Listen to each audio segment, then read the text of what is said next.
here in this king and pawn endgame that is a bit tricky. Now, we have 3 versus 2 on the king side, but if we don't act fast, black's king is going to start approaching our pawns and we won't be able to win the game. So we have to start with the move e6, looking to create a pass pawn and break through. Now, the point after f takes e6 is now white pushes f6, not taking back, because if we take back, then king d6, black will pick up this pawn and then go after our g pawn as well, and we'll probably be losing the game. Instead, we push with f6 to avoid the king catching the pawns. Now after g takes f6, very important. Once again, if we take, then black's king is in time to get into the square of the pawn. You can play king d7, followed by picking up this pawn, and again, winning the resulting king and pawn endgame. Instead, we push past once again with the move g6, creating as distant a pass pawn as possible that now black's king won't be able to catch up. King d7, g7, and that's it. White wins. Or king d6, for example, then g7, king e7, and once again, white makes a queen and wins the game. So very, very important idea here, really important pattern to know for the endgame.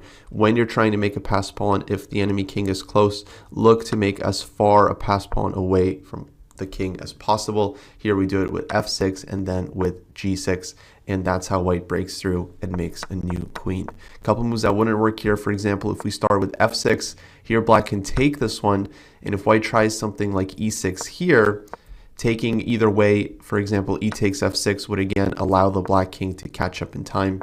g6 takes, and white is not making a new queen.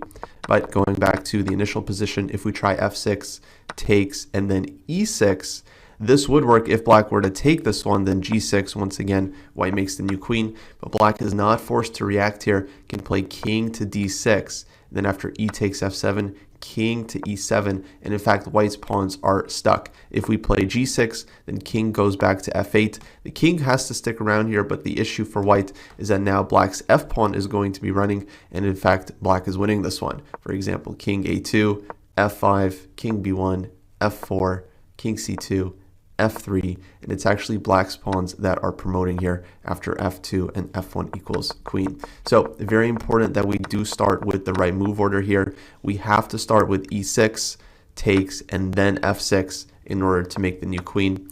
If e6, if black were to try king to d6 here, well, then e takes f7, king e7, and g6. This would be a winning endgame for white, as black's king is stuck on the king side. White can slowly come around, pick up the c pawn, then go after the b pawn as well, or help support the king side. In any case, black's king isn't moving, and white will slowly win this one. But overall, very, very important idea of making the pass pawn, starting with e6, then f6, and then finally pushing past with g6 to promote to that new queen.